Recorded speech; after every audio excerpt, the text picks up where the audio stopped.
ପିଲାମାନେ କେମିତି ଅଛନ୍ତି କିଛି ମତେ ପିଲାମାନେ ବହୁତ ଭଲ ଥିବେ ସତ ମାନେ ସେମିତି ଭଲ ଥାନ୍ତେ ପିଲାମାନେ। ତ ଆଜିର ଭିଡ଼ିଓ ସମ୍ପୂର୍ଣ୍ଣ +3 ର 5 ସେମିଷ୍ଟର ଓଡ଼ିଆ ଅନର୍ସ ପିଲାଙ୍କ ପାଇଁ ଗୋଟେ ଗୁରୁତ୍ୱପୂର୍ଣ୍ଣ ଭିଡ଼ିଓ କାହିଁକି ପିଲାମାନେ ତମ ଯୋଉ DSC पेपर गुड़िक अच्छी DSC पेपर 2 रो यूनिट 3 कौन अच्छे पृथ्वी बाहर मनीष तार यूनिट 1 टी संपूर्ण भाव आलोचना कर सारे सॉरी पिलाମାନେ तुम पार्ट 1 टी संपूर्ण भाव आलोचना कर सारे आज वीडियो माध्यम तुम पार्ट 2 बा कौन तुम षष्ठ परिच्छेद आम आग को जाना देखो तुम पृथ्वी मनुष्य कि भाव कौन माने अध्यापक रिचार्डसन लोरावंकर को किपर भाव में जो 12 कैलियम प्रस्तुत करने निमंते दायित्व देते आम से पढ़ते बर्तमान तापर कौन सी मैंने 12 कैलियम प्रस्तुत कर कि नहीं से आम जानवा देखो उक्त अध्याय औपन्यासिक अंतर्ग्रह भ्रमण निमंते परमाणु इंजिन और परमाणु यान प्रस्तुत प्रक्रिया समुद्र वर्णना कर परमाणु यानटी बनवाई केते समय लगी ना 4 मास लगी मन रख 4 मासर परिश्रम द्वारा से परमाणु यानटी तैयारी करते 4 मास परिश्रम फर बर्तमान विज्ञान उद्भावन रॉकेट यान सब शक्तिशाली यान रूपे परिचित तो आम जाने किंतु लेखक श्रीजुक्त महापात्र परमाणु यान संपर्क में जो तथ्य उल्लेख कर विज्ञान भविष्य संपर्क में कल्पना कराई सॉरी बर्तमान जो परमाणु यानटी आम विश्व में प्रायतः कौन माने तैयारी है ना किंतु भविष्य तैयारी होवार संभावना रही अच्छी कहीं अनेक गुटे तथ्य बर्तमान जो 30-35 वर्ष भितर संभव हो सारे जमी विभिन्न प्रकार जो घंटा हो कि सिनेमा गीत सहित दृश्य उपभोग हो है तो नेक्स्ट जमी एना जो ड्राइवरलेस कार गुड़ाक है जोटा कि बिना ड्राइवर चलुचे रास्ता गति कर जो कौन माने अनेक गुटे तथ्य ठीक है सारे आउ जो गुड़ाक माने जो गुड़ाक है ना से गुड़ा 30-35 वर्ष भितर संभव होगा जाऊँगी असंभव गुड़िक संभव होगा जाऊँगी क्या पर ना विज्ञान पर अर्थात परमाणु यान बेग रॉकेट यान बेग ठारू ढेर अधिक है जहाँफल कि अंतर्ग्रह भ्रमण कर सफलता मिलता है देखो आमर पृथ्वी पृष्ठ जेकोसी यान हो 25,000 माइल जदि कम बेगर जाए ताहले से यानटी माने आमर पृथ्वीर जो वायुमंडल छाड़ी पारिबनी है से कौन कर से गोटे तार उपग्रह कि गोल गोल से घूरते लगे बुझल ना आम सैटेलाइट गुड़ाक जमी सेमती सी घूरते लगे सी आम पृथ्वीर वायुमंडल छाड़ी पार ना जदि से 25,000 बेगर अधिक बेगर जाए ताहले ही सी पृथ्वीर वायुमंडल को छाड़ी से माने कौन पृथ्वीर वायुमंडल को छाड़ी पार डॉक्टर रिचार्डसन और लोरावंकर दीर्घ 4 मास अक्लांत परिश्रम में 2टी परमाणु इंजिन तैयारी होते 2टी परमाणु इंजिन तो पे ये गोटे परमाणु इंजिन तैयारी करते कि 2टी परमाणु इंजिन ये तैयारी कले देखो जिते से पृथ्वीर मंगल ग्रह को जी तो समस्त ग्रह मानक माने अधिक तो माध्याकर्षण बड़ थाई किंतु किछि परिमाण माध्याकर्षण बल था जहाँफल कि से यानटी को से खूब क्षिप्र गति से निजर को से द्वारा ये मंगल ग्रह से यानटी क्षिप्र गति टाणी आर कौन से मंगल ग्रह आड़ जहाँफल कि यानटी कौन बहुत जोर आसो तो पछुआड़े आउ गोटे तुम परमाणु इंजिन लगे द्वारा यहाँ कौन बेग ह्रासक जंत्र जहाँद्वारा कि बेगटा मैंने अपोजिट साइड मेसीनटा कर जहाँद्वारा बेगटी धीरे धीरे ह्रास पाइब और धीरे से जाकि मंगल ग्रह लैंड कर से 2टी इंजिन प्रस्तुत कराई परमाणु इंजिन टी अद्भुत 12 कैलियम आयताधीन विस्फोरण फल इंजिन टी चलता है केमी चलता है ना 12 कैलियम आयताधीन विस्फोरण देखो परमाणु जो अच्छी परमाणु जब विस्फोरण हम ताले कौन हम तो जानते किस हम है चारिआडे केମିତି ध्वंस पाइज किंतु 12 कैलियम जो विस्फोरित हुए एत ही मन कौन एत साउंड हुए एवं एत लाइटिंग आसेनी है तो धीरे से फाटिकी कौन से माने प्रखांड विस्फोरण होता है तो देखो ना सॉरी से धीरे से विस्फोरण होगी प्रखांड शक्ति उत्पादन करते जहाँ कि माने कौन ठेली दिए तो से निमित्त आउ किसी इंधन व्यवहार करने दरकार पड़ न था रॉकेट इंजिन और अंतदाह इंजिन समन्वय एक नूतन इंजिन गठित होता है कौन रॉकेट इंजिन और अंतदाहर इंजिन द्वारा तो यही इंजिन विशेषता हूँ बर्तमान रॉकेट यान बेग घंटा प्रति केते ना 2000 माइल गति कला बेले परमाणु यान व्यवहृत यही इंजिन टी केते ना घंटा को 54,000 माइल गति करता है 54,000 है रॉकेट यान केते गति करता है ना 2000 माइल एटा हूँ 54,000 देखो ज्योतिष मान हिसाब अनुसार कौन सी एक पदार्थ पृथ्वी पृष्ठ जदि घंटा को 25,000 माइल रे अधिक बेगर न जाए ताहले से पृथ्वीर वायुमंडल छाड़ी पृथ्वीर एक उपग्रह हो या चारिपाखे घूरी बुली था तो अर्थात पृथ्वी को पूरा भाव छाड़ी पारि न थाए किंतु अंतर्ग्रह भ्रमण संभव कौन अंतर्ग्रह जो मैंने भ्रमण करने चाहती ताले संभव हो न था केते ना जदि गोटे जान 25,000 माने घंटा प्रति 25,000 माइल अधिक बेगर अतिक्रमण कर न था से पृथ्वीर धरापृष्ठ को संपूर्ण भाव छाड़ी न था बुझी देखा कौन अच्छे କିନ୍ତୁ ପରମାଣୁ ଇଞ୍ଜିନର ଗତି ଘଣ୍ଟାକୁ 54,000 ମାଇଲ ଥିବାରୁ ଏହା ଅନ୍ତର୍ଗତ ଭ୍ରମଣ ସମ୍ଭବ ହୋଇଥାଏ। କିନ୍ତୁ ସେ ଯେଉଁ ତାଙ୍କର ପରମାଣୁ ଇଞ୍ଜିନଟି ତିଆରି କରିଥିଲା ଯାହାଦ୍ୱାରା କି କ'ଣ ଘଣ୍ଟା ପ୍ରତି 54,000 ମାଇଲ ବେଗରେ ସେ ଗତି କରିପାରୁଥିଲା, ତେଣୁ ସେ ଆରାମସେ ଅନ୍ତର୍ଗତ ଭ୍ରମଣ କରିପାରିବେ।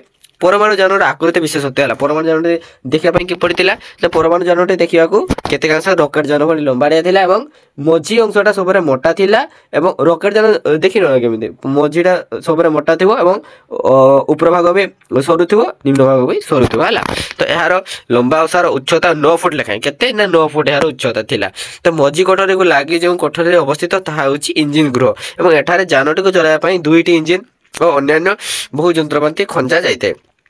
ମଝି କୋଠରୀରେ ଆର ପାଖ କୋଠରୀଟି ଜିନିଷ ପତ୍ର ରଖିବା କୋଠରୀ ଏଥିରେ ଦରକାରୀ ଯାବତୀୟ ପଦାର୍ଥ ରଖିବାର ବ୍ୟବସ୍ଥା ମଧ୍ୟ ହୋଇଥାଏ ହେଲା। କୋଠରୀର ଚଟାଣ ଗୁଡ଼ିକ ଇସ୍ପାତରେ ତିଆରି ହେଇଥାଏ। ଇସ୍ପାତ ମାନେ କ'ଣ ଯୋଉଟାକି ଲୁହା ହେଲା ମାନେ ଲୁହା ଟାଇପର ମାନେ ପିଓର ଲୁହା ଯେଟା ନୁହେଁ ହେଲା ପିଓର ଲୁହା ନୁହେଁ। ସମସ୍ତ ଆସବାବପତ୍ର ଯେମିତି ଟେବୁଲ ଚେୟାର ଆଦିର ତଳେ ଚୁମ୍ବକ ଲଗାଯାଇଥାଏ। ତ ଏପରି ହେବାର କାରଣ ମହାକାଶରେ ମାଧ୍ୟାକର୍ଷଣ ଶକ୍ତିର ଅନୁପସ୍ଥିତି ଯୋଗୁଁ ବସ୍ତୁ ଗୁଡ଼ିକ ଭାସି ବୁଲୁଥାଏ। ତ ତେଣୁ ଇସ୍ପାତ ଚଟାଣରେ ଚୁମ୍ବକ ଦ୍ୱାରା ବସ୍ତୁ ଗୁଡ଼ିକ ସ୍ଥିର ହୋଇ ରହିଥାଏ। ତାହେଲେ କ'ଣ ଆମର ପୃଥିବୀରେ ଯଦି ପୃଥିବୀରେ ମାଧ୍ୟାକର୍ଷଣ ଶକ୍ତି ବରଣି ଆମେ ଚଲାବୁଲା କରିପାରୁଛେ ହେଲା ଠିଆ ହେଇପାରୁଛେ ଗଛର ଫଳ ତଳକୁ ପଡ଼ୁଛି। ଯଦି ପୃଥିବୀର ମାଧ୍ୟାକର୍ଷଣ ବଳ ନଥାନ୍ତା ତାହେଲେ କ'ଣ ହେଇଥାନ୍ତା ନା ଫଳ ଗୁଡ଼ିକ ସବୁ ଭାସି ବୁଲିଥାନ୍ତା ଆମେ ମାନେ ସମସ୍ତେ ଭାସି ବୁଲିଥାନ୍ତୁ ହେଲା। ତ ତେଣୁକରି ଯଦି କ'ଣ ତାହାକୁ କ'ଣ ନା ଚୁମ୍ବକ ଦ୍ୱାରା ତାଙ୍କୁ ମାନେ କ'ଣ ସେମାନେ ଗୋଟେ ଜାଗାରେ ଠିଆ ହେଇପାରିବେ ନହେଲେ ତ ଭାସି ବୁଲିବେ ଏପଟେ ସେପଟେ। ପରମାଣୁ ଯାନରେ 2ଟି ଶକ୍ତିଶାଳୀ ବେଗ ହ୍ରାସକ ଯନ୍ତ୍ର ଖଞ୍ଜା ହୋଇଥାଏ ଏବଂ ଏହା ଖଞ୍ଜା ଯିବାର କାରଣ ହେଉଛି ଯେତେବେଳେ ଯାନଟି ମଙ୍ଗଳ ଗ୍ରହରେ ଅବତରଣ କରିବ ସେ ସମୟରେ ଯାନର ବେଗ ଆଶାତୀତ ଭାବରେ ବଢ଼ିବାର ସମ୍ଭାବନା ଥାଏ। ତେଣୁ ଏହି ଇଞ୍ଜିନ ଯାନକୁ ବିପରୀତ ଦିଗକୁ ଟାଣିବା ଦ୍ୱାରା ଯାନର ବେଗଟି କମିଥାଏ ଫଳରେ ନିରାପଦରେ ଯାନଟି ଅବତରଣ କରିବା ସମ୍ଭବ ହୋଇଥାଏ। ତାପରେ ଦେଖନ୍ତୁ ଇଞ୍ଜିନ ଗୃହଟିକୁ ପୁରାପୁରି ପତରା କେଡମିୟମ ସୀସା ମିଶ୍ର ଧାତୁ ଦ୍ୱାରା ଆଦୃତ କରାଯାଇଥାଏ କାରଣ ଇଞ୍ଜିନ ମଧ୍ୟରୁ ଯେଉଁ କ୍ଷୀଣ ଗାମା ରଶ୍ମି ନିର୍ଗତ ହୋଇଥାଏ ତାହା ଯେପରି କୋଠରୀ ଭିତରକୁ ପ୍ରବେଶ ନ କରେ ହେଲା ନଚେତ୍ ଏହି ରଶ୍ମି ବହୁ କ୍ଷତିକାରକ ହୋଇଥାଏ। ମଙ୍ଗଳ ଗ୍ରହର ଆକାର ଓ ପରିବହନ ମଙ୍ଗଳ ଗ୍ରହର ଆକାର ଜାଣିବା ହେଲା ମଙ୍ଗଳ ଗ୍ରହର ଆକାର କେତେକାଂଶରେ ପୃଥିବୀ ଭଳିଆ ହିଁ କିନ୍ତୁ ପୃଥିବୀର 6 ଭାଗରୁ ଭାଗେ ହେଲା। ଏହାର ବ୍ୟାସ ମୋଟେ 42,000 ମାଇଲ ଅର୍ଥାତ୍ ପୃଥିବୀ ବ୍ୟାସର ଅଧା। ତେଣୁ ମଙ୍ଗଳ ଗ୍ରହରେ ମାଧ୍ୟାକର୍ଷଣ ବଳ ଢେର କମ ଅଛି ହେଲା। ଜଣେ ଲୋକ ଆମର ପୃଥିବୀରେ ମାନେ ଯେତିକି ବଳ ଦେଇ 20 ଫୁଟ ଡେଇଁବ ସେତିକି ବଳ ନେଇ ଯଦି ମାଧ୍ୟାକର୍ଷଣ ଡେଇଁ ପକାଇବ ନା ସେ 50 ଫୁଟ ଉପରକୁ ଉଠିଯିବ ହେଲା ଦେନ୍ ହେଲା। ତାପରେ ତ ପଡ଼ିଲା ବେଳେ ତ ଜାଣିଛ କ'ଣ ହବ ଆଉ କି ବ୍ୟତୀତ ପୃଥିବୀ ପୃଷ୍ଠରେ ଯେଉଁ ପଦାର୍ଥ ଭାରି ମଙ୍ଗଳ ଗ୍ରହରେ ସେଇ ବସ୍ତୁ ଗୁଡ଼ିକ ହାଲୁକା। ତା ସହିତ ଅନ୍ୟ ଆଶ୍ଚର୍ଯ୍ୟଜନକ ଘଟଣା ଯେ ମଙ୍ଗଳ ଗ୍ରହରେ 2ଟି ଚନ୍ଦ୍ର ଦେଖିବାକୁ ମିଳିଥାଏ ହେଲା। ଗୋଟିଏ ଚନ୍ଦ୍ର 7.5 ଘଣ୍ଟାରେ ଓ ଅନ୍ୟଟି 30 ଘଣ୍ଟାରେ ମଙ୍ଗଳ ଗ୍ରହକୁ ପରିଭ୍ରମଣ କରିଥାନ୍ତି। ଏଇଟା ମନେ ରଖିବା ସର୍କୁଲେସନ ଆସିପାରେ। ପ୍ରଥମ ଚନ୍ଦ୍ରଟି ଆକାଶରେ ଦୌଡ଼ିବା ପରି ମନେ ହୋଇଥାଏ। ମଙ୍ଗଳ ଗ୍ରହର ଦିନ ରାତି ପରିମାଣ ବୈଜ୍ଞାନିକ ମାନଙ୍କର ମାପ ଅନୁସାରେ 24.5 ଘଣ୍ଟା। ତେଣୁ ସେମାନଙ୍କର ଦିନ ଓ ରାତିର ପରିମାଣ ପୃଥିବୀ ଠାରୁ କିଞ୍ଚିତ ଟିକେ ବେଶୀ ହେଇଥାଏ କିନ୍ତୁ ପୃଥିବୀ ଭଳି ସେଠାରେ ମଧ୍ୟ ଦିନ ରାତି ସାନ ବଡ଼ ହୋଇଥାଏ। ଆମର ପୃଥିବୀରେ ଯେମିତି କେତେବେଳେ ଦିନ ବଡ଼ ତ କେତେବେଳେ ରାତି ସାନ ରାତି ବଡ଼ ତ ଦିନ ସାନ ସେମିତି ମଙ୍ଗଳ ଗ୍ରହରେ ବି ହେଇଥାଏ। ପୃଥିବୀ ଭଳି ମଙ୍ଗଳ ଗ୍ରହରେ ମଧ୍ୟ ଋତୁ ପରିବର୍ତ୍ତନ ହେଇଥାଏ ହେଲା। ଆମର ଏମିତି ଏଠି ଯେମିତି ଶୀତ ଋତୁ ଚାଲିଛି ତ ସେଠି ବି ମଧ୍ୟ ବିଭିନ୍ନ ପ୍ରକାର ଋତୁ ପରିବର୍ତ୍ତନ ହୋଇଥାଏ। ଋତୁ ଗୁଡ଼ିକର ଦିନର ପରିମାଣ ଆମ ଋତୁ ଅପେକ୍ଷା 2 ଗୁଣ ହେଲା। ଆମର ଦେଖନ୍ତୁ ଆମର ଋତୁ ଗୁଡ଼ିକ ଆମର ଯେହେତୁ ଆମର ବର୍ଷରେ କେତେ ଦିନ 365 ଦିନ କିନ୍ତୁ ମଙ୍ଗଳ ଗ୍ରହରେ ବର୍ଷକୁ ହେଉଛି 635 ଦିନ 638 ଦିନ ହେଲା। 638 ଦିନ ମାନେ ତ ନିହାତି ଋତୁର ପରିମାଣ ଅଧିକ ହବ। ତେଣୁ ଋତୁ ଗୁଡ଼ିକର ଦିନର ପରିମାଣ 2 ଗୁଣ ହେବାର କାରଣ ହେଉଛି ସେଠାରେ ବର୍ଷକ ହେଉଛି କେତେ 678 ଦେଇଛି କିନ୍ତୁ ଏଟା ଭୁଲ ହବ ଏଟା 638 ହବ ହେଲା 638। ତେଣୁ ଋତୁ ଗୁଡ଼ିକର ସମୟ ଅଧିକ ହୋଇଥାଏ ଏବଂ ମଙ୍ଗଳ ଗ୍ରହ ହେଉଛି ଇକ୍ଷତ ରକ୍ତବର୍ଣ୍ଣର ସ୍ଥିର ଆଲୋକ ବିଶିଷ୍ଟ କ୍ଷୁଦ୍ର ଜ୍ୟୋତିଷ୍କ। ସପ୍ତମ ଅଧ୍ୟାୟର ଉପନ୍ୟାସକ ଡକ୍ଟର ମହାପାତ୍ର ମହାକାଶର ସ୍ଥିତି ସମ୍ପର୍କରେ ବର୍ଣ୍ଣନା ସହିତ ଡକ୍ଟର ରିଚାର୍ଡସନ୍ ଏବଂ ତାଙ୍କର ଛାତ୍ରୀ ଲୋରା ୱାକର କିପରି ପରମାଣୁ ଯାନରେ ମଙ୍ଗଳ ଗ୍ରହକୁ ଯାତ୍ରା କରିଛନ୍ତି ତାହା ବର୍ଣ୍ଣନା କରିଛନ୍ତି। 1951 ମସିହା ଅଗଷ୍ଟ ମାସ 20 ତାରିଖ ରାତ୍ର 2ଟା ସମୟରେ ଉଭୟ ଅଧ୍ୟାପକ ରିଚାର୍ଡସନ୍ ଏବଂ ତାଙ୍କ ଛାତ୍ରୀ କିଏ ନା ଲୋରା ୱାକର ନିଜର ଆସବାବପତ୍ର ଏବଂ ପରମାଣୁ ଯାନ ରଖି ମଙ୍ଗଳ ଗ୍ରହ ଅଭିମୁଖେ ଯାତ୍ରା କରିଥିଲେ। ପୃଥିବୀର ବାୟୁମଣ୍ଡଳ ଛାଡ଼ିବା ପରେ ମହାଶୂନ୍ୟରେ ଯାନଟି ଗତି କରିଥିଲା ଏବଂ ମହାକାଶରେ ମାଧ୍ୟାକର୍ଷଣ ଶକ୍ତିର ଅଭାବ ପରିଲକ୍ଷିତ ହୋଇଥିଲା ଯାହାଫଳରେ କି ମିସ୍ ଲୋରା ୱାକର କୋଠରୀ ମଧ୍ୟରେ ଭାସିବାକୁ ଲାଗିଲେ। ଭାସିବାର କାରଣ କ'ଣ ମାଧ୍ୟାକର୍ଷଣ ଶକ୍ତିର ଅଭାବ। ତ ଏହି ପରିସ୍ଥିତିରେ ଡକ୍ଟର ରିଚାର୍ଡସନ୍ ଲୋରାଙ୍କୁ 2ଟି ଚୁମ୍ବକ ହିଁ ଲଗା ଜୋତା ପିନ୍ଧିବା ପାଇଁ ଦେଇଥିଲେ। ତ ଜୋତା ହଳକ ପିନ୍ଧିବା ଦ୍ୱାରା ଇସ୍ପାତ ଚଟାଣରେ ତାହା ଚୁମ୍ବକୀୟ ଶକ୍ତି ଦ୍ୱାରା ଲାଗି ରହିଥିଲା, ଯାହାଫଳରେ କି କ'ଣ କୋଠରୀ ମଧ୍ୟରେ କାର୍ଯ୍ୟ ଠିକ୍ ରୂପେ କରିପାରିଥିଲେ। ମାଧ୍ୟାକର୍ଷଣ ଶକ୍ତି ସମ୍ପର୍କରେ ଡକ୍ଟର ରିଚାର୍ଡସନ ଲୋରାଙ୍କୁ ବୁଝାଇଥିଲେ ଯେ ମାଧ୍ୟାକର୍ଷଣ ଶକ୍ତି ନଥିବାରୁ ମହାକାଶରେ ସେମାନଙ୍କର ଅବସ୍ଥା ଏପରି ହୋଇଛି। ପୃଥିବୀରୁ ଯଦି ମାଧ୍ୟାକର୍ଷଣ ଶକ୍ତି ଲୋପ ପାଇଥାନ୍ତା ତେବେ ପୃଥିବୀର ଅବସ୍ଥା ଯେ କ'ଣ ହେଇଥାନ୍ତା ତାହା ବେଶ ଅନୁମେୟ।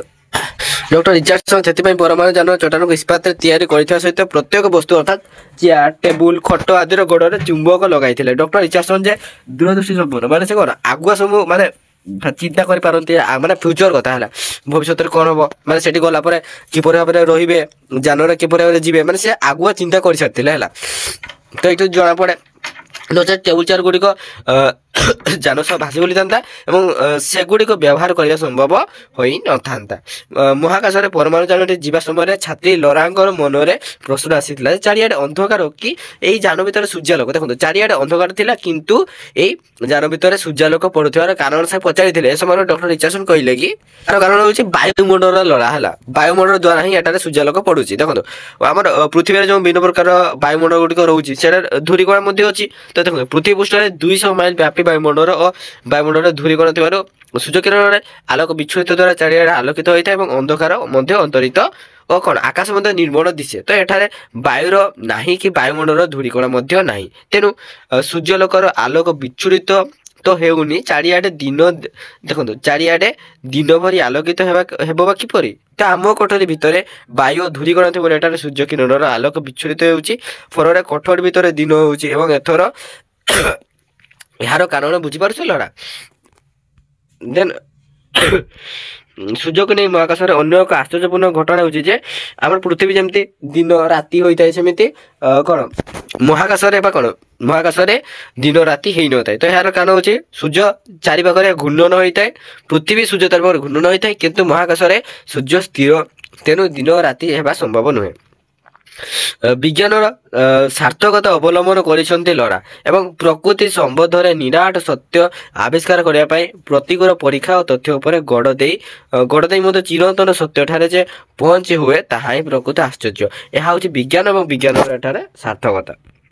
ତ ଦେଖିବା କ'ଣ ଅଛି ନା ଆଲୋଚ୍ୟ ଅଧ୍ୟାୟରେ ଔପନ୍ୟାସିକ ଅଧ୍ୟାପକ ରିଚାର୍ଡସନ ଏବଂ ଲୋରା ୱାକରଙ୍କର ପରମାଣୁ ଯାନଟି ମଙ୍ଗଳ ଗ୍ରହର ଅବତରଣ ସମ୍ପର୍କରେ ବର୍ଣ୍ଣନା ଅବସରରେ ମଙ୍ଗଳ ଗ୍ରହ ଓ ସୌରଜଗତ ସମ୍ପର୍କରେ ବର୍ଣ୍ଣନା କରିଛନ୍ତି। ଡକ୍ଟର ରିଚାର୍ଡସନ ମଙ୍ଗଳ ଗ୍ରହ ସମ୍ପର୍କରେ ଜ୍ୟୋତିର୍ବିଦ ମାନଙ୍କର ମତାମତ ପ୍ରଦାନ କରିଥିଲେ। ଜ୍ୟୋତିର୍ବିଦ ମାନେ କହନ୍ତି ଯେ ସେଠାରେ ବାୟୁମଣ୍ଡଳ ଅଛି ଏବଂ ନଦୀ, ସମୁଦ୍ର, ବଣ ଇତ୍ୟାଦି ମଧ୍ୟ ଅଛି। ସୌରଜଗତର ଇତିହାସ ଜଣାପଡ଼େ ଯେ ମଙ୍ଗଳ ଗ୍ରହର ପୃଥିବୀ ଅପେକ୍ଷା ଆଗେ ଜନ୍ମ ନେଇଥିଲା ଏବଂ ସେ ଆକାରରେ ପୃଥିବୀଠାରୁ ଛୋଟ ହୋଇଥିବାରୁ ଆଗେ ଥଣ୍ଡା ହେଲା ଏବଂ ତେଣୁ ସୃଷ୍ଟିର ନିୟମ ଅନୁସାରେ ସେଠାରେ ଜୀବଜଗତର ଆରମ୍ଭ ପୃଥିବୀ ଅପେକ୍ଷା ଏହାର ଆଗରୁ ମଧ୍ୟ ହୋଇଥିବ ବୋଲି ଡକ୍ଟର ରିଚାର୍ଡସନ ଉଲ୍ଲେଖ କରିଛନ୍ତି।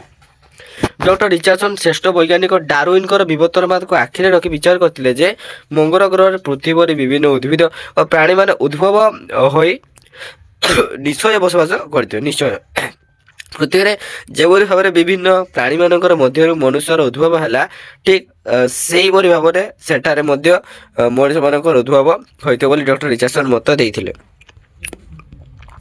ମଙ୍ଗଳ ଗ୍ରହରେ ଅବତରଣ କରିବା ପୂର୍ବରୁ ପରମାଣୁ ଯାନ ମଧ୍ୟରେ ରହି ମଙ୍ଗଳ ଗ୍ରହର ପ୍ରାକୃତିକ ସୌନ୍ଦର୍ଯ୍ୟକୁ ଉପଭୋଗ କରି ବେଶ ଆନନ୍ଦିତ ହୋଇଛନ୍ତି ଡକ୍ଟର ରିଚାର୍ଡସନ ଏବଂ ମିସ୍ ଲୋରା ୱାକର ହେଲା। ତ ଏ ସମୟରେ ଡକ୍ଟର ରିଚାର୍ଡସନ କହିଛନ୍ତି ଯେ ଏଗୁଡ଼ା ଦେଖୁଛ ଆସ ଆମ ମଙ୍ଗଳ ଗ୍ରହ ଘର ଦ୍ୱାର, ବଣ, ନଦୀ, ପାହାଡ଼, ପର୍ବତ ଆଦି କିପରି ପରିଷ୍କାର ଦିଶୁଛି। ମଙ୍ଗଳ ଗ୍ରହ ଆକାଶରେ ଆମ ପୃଥିବୀ ମେଘଖଣ୍ଡ ମାନ ମଧ୍ୟ ଭାସି ବୁଲୁଛନ୍ତି।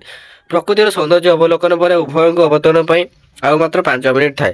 ତ ଏହି ସମୟରେ ପରମାଣୁ ଯାନର ବେଗ କମାଇବା ପାଇଁ ବେଗ ହ୍ରାସକ ଯନ୍ତ୍ରଟିକୁ ବଢ଼ାଇବା ବେଳକୁ ତାହା ଚାଲିନଥିଲେ ଏବଂ ଯାହାଦ୍ୱାରା କି ତାଙ୍କର ମନ ଭିତରେ ଭୟର ବାତାବରଣ ସୃଷ୍ଟି ହୋଇଥିଲା। ମୃତ୍ୟୁ ନିଶ୍ଚିତ ବୋଲି ଡକ୍ଟର ରିଚାର୍ଡସନ କହିଥିଲେ। ବିଜ୍ଞାନ ସାହାଯ୍ୟରେ ପ୍ରକୃତିକୁ ପରାସ୍ତ କରି ବଡ଼ ସାହସର ସହିତ ଅନ୍ତର୍ଗତ ଭ୍ରମଣରେ ବାହାରି ଆସିଥିଲେ କିନ୍ତୁ ପ୍ରକୃତି ଆଗରେ ସେମାନଙ୍କୁ ଶେଷରେ ହାର ମାନିବାକୁ ହିଁ ପଡ଼ିବ ବୋଲି ରିଚାର୍ଡସନ କହିଲେ। କୌଣସି ପ୍ରକାରର ବିଜୟ ସମ୍ଭାବନା ଦେଖୁନଥିଲେ ଅଧ୍ୟାପକ ରିଚାର୍ଡସନ। ତ ଏହା ଶୁଣି ଲୋରା ଅଚେତ ହୋଇ ପଡ଼ିଲେ, ସେ ଡରିଗଲେ ଯେହେତୁ, କିନ୍ତୁ ପରେ ପରେ ହଠାତ୍ ବେଗ ହ୍ରାସକ ଯନ୍ତ୍ରଟି ଏବଂ ରାଫ୍ରିଜେରେଟର ଯନ୍ତ୍ର ଦ୍ୱାରା ସ୍ୱାଭାବିକ ଭାବରେ ଚାଲିବାରୁ ଆରମ୍ଭ କରିଥିଲା। ତ ଯାହାଫଳରେ କି ଡକ୍ଟର ରିଚାର୍ଡସନ ଯାନଟିକୁ ବଣ ଆଡ଼କୁ ଚଳାଇ ନେଇ ବଣ ଭିତରେ ଓହ୍ଲାଇଥିଲେ।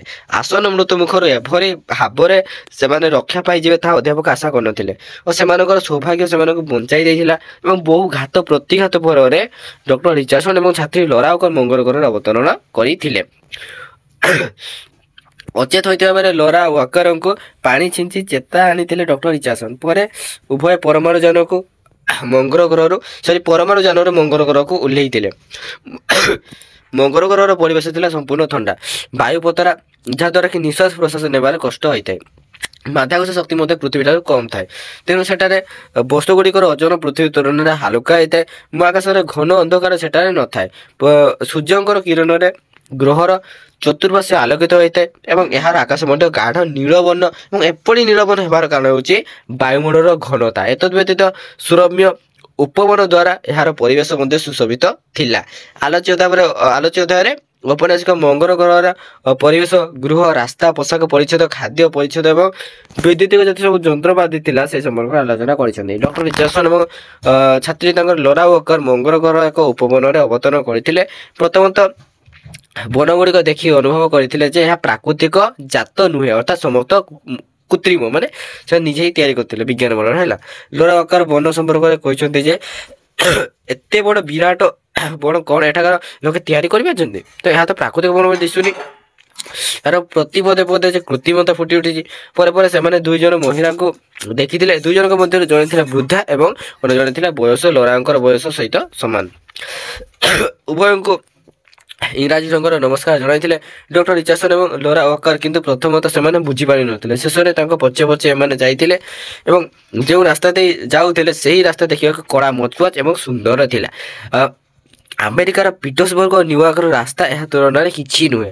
ଖୁବ୍ ଭଲ ଭାବରେ ନିରୀକ୍ଷଣ କରିବାରୁ ଜଣାପଡ଼ିଲା ଯେ ରାସ୍ତା ଉପରେ ପିଚୁ ଦିଆଯାଏ ନାହିଁ। ଖଣ୍ଡ ଖଣ୍ଡ ଅତି ମସୃଣ କଳା ପଥର ଦ୍ୱାରା ରାସ୍ତାଟି ଏପରି ଆଚ୍ଛାଦିତ ଯେ କେହି ଜଣେ ଜାଣିପାରିବନି ରାସ୍ତାଟି ବିଭିନ୍ନ ଖଣ୍ଡ ପଥରରେ ତିଆରି ହୋଇଛି ବୋଲି। ରାସ୍ତାଟି ମାନେ ବିଶେଷ ଓସାରିଆ ନଥିଲା, ତଥାପି ଆମେରିକାର ଗ୍ରାମ୍ୟ ରାସ୍ତା ଭଳି ଥିଲା। ଦୁଇ ପାଖରେ ସମାନ୍ତରାଳ ଭାବରେ ବିଭିନ୍ନ ପତ୍ର ଫୁଲ ଶୋଭିତ ବିରାଟ ମହୀରୁହମାନ ରାସ୍ତାର ସୌନ୍ଦର୍ଯ୍ୟକୁ ଆହୁରି ଦ୍ୱିଗୁଣିତ କରିଥାଏ।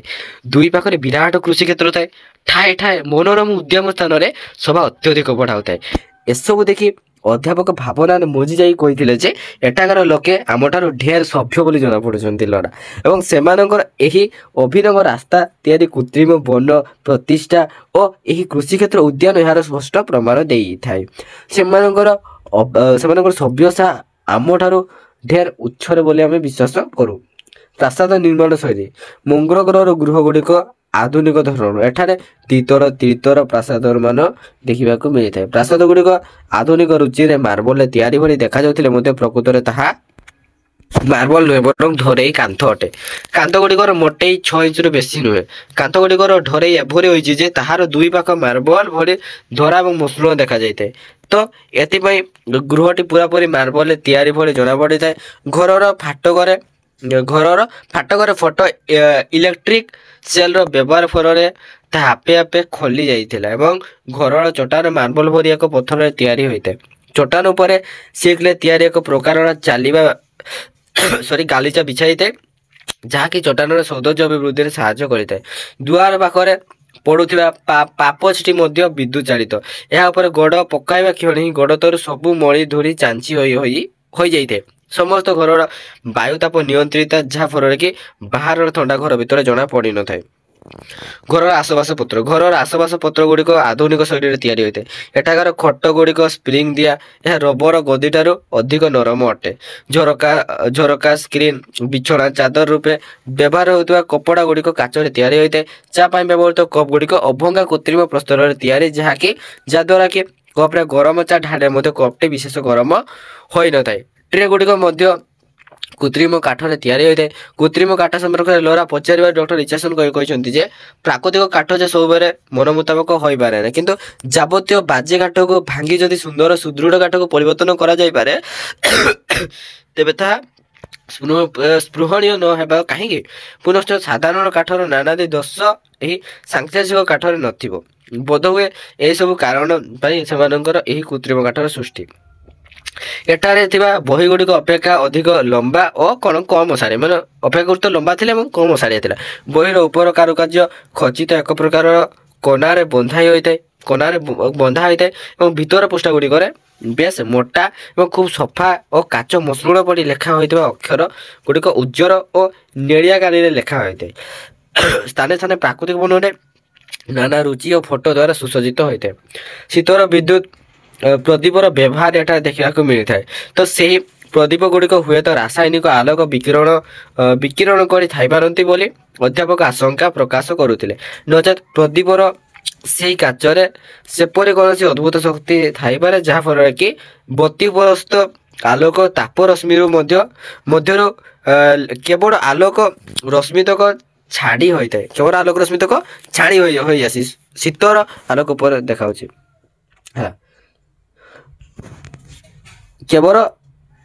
କେବଳ ଆଲୋକ ରଶ୍ମିତକ ଛାଣି ହୋଇ ଆସି ଶୀତର ଆଲୋକ ଉପରେ ଦେଖା ଯାଉଛି ଏବଂ ବତି ଭିତରେ ଯେଉଁ ତାପଜ ଶକ୍ତିତକ କେନ୍ଦ୍ରୀଭୂତ ହୁଏ ତାହା ଦ୍ୱାରା ବତିର ଅଭ୍ୟନ୍ତର ଅତ୍ୟଧିକ ଗରମ ହୋଇଯିବା କଥା। ମାତ୍ର ଅଧ୍ୟାପକ ଭାବୁଥିଲେ ଯେ ବତିର ଭିତର ତାପ ଶକ୍ତି ଉପରେ କାଚ ସହିତ ବାଧା ପାଇ ଏକ ଅଭିନବ ଉପାୟରେ ଆଲୋକ ଶକ୍ତିକୁ ରୂପାନ୍ତରିତ ହୋଇଛି, ତ ଯାହାଫଳରେ କି ଏହା ଭିତରେ ଗରମ ନ ହୋଇ ଥଣ୍ଡା ରହିପାରୁଛି। ବିଦ୍ୟୁତ ସଂଯୋଗ। ମଙ୍ଗଳ ଗ୍ରହରେ ଗୃହ ମଧ୍ୟରେ ବିଦ୍ୟୁତ ସଂଯୋଗ ତାର ଦ୍ୱାରା ହୋଇନଥାଏ। ଏକ ଯନ୍ତ୍ର ସାହାଯ୍ୟରେ ବିନା ତାରରେ ଗୃହକୁ ବିଦ୍ୟୁତ ଯାଇଥାଏ। ତ ଏ ସମ୍ପର୍କରେ ଡକ୍ଟର ରିଚାର୍ଡସନ୍ ମନେ କରିଛନ୍ତି ଯେ ସେହି ସବୁ ଗୃହରେ ବିଦ୍ୟୁତ ଶକ୍ତି ତାର ସାହାଯ୍ୟରେ ବୋଧହୁଏ ସରବରାହ ହୁଏନି।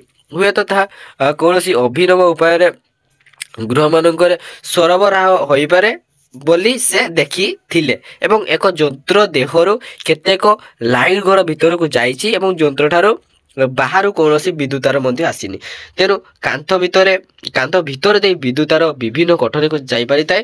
ଲେଖକ ମଙ୍ଗଳ ଗ୍ରହର ଗୃହ ନିର୍ମାଣ, ବିଦ୍ୟୁତ ସରବରାହ, ଆସବାବପତ୍ର ଓ ପୁସ୍ତକ ସମ୍ପର୍କରେ ଯେଉଁ ସମସ୍ତ ତଥ୍ୟ ଦେଇଛନ୍ତି ତାହା ହେଉଛି ଭବିଷ୍ୟତ ପୃଥିବୀର ଚିତ୍ରଣ। ଅର୍ଥାତ୍ ବିଜ୍ଞାନ ଓ ଟେକ୍ନୋଲୋଜିର ଉନ୍ନତି ବର୍ତ୍ତମାନ ପ୍ରଭୂତ ପରିମାଣରେ ଦେଖିବାକୁ ମିଳିଥାଏ ଏବଂ ତେଣୁ ଲେଖକ କଳ୍ପନା କରିଛନ୍ତି ଯେ ବିଜ୍ଞାନ ଓ ଟେକ୍ନୋଲୋଜିର ଉନ୍ନତି ଫଳରେ ଏହା ଭବିଷ୍ୟତରେ ପୃଥିବୀରେ ଗୃହ ନିର୍ମାଣ ଶୈଳୀରେ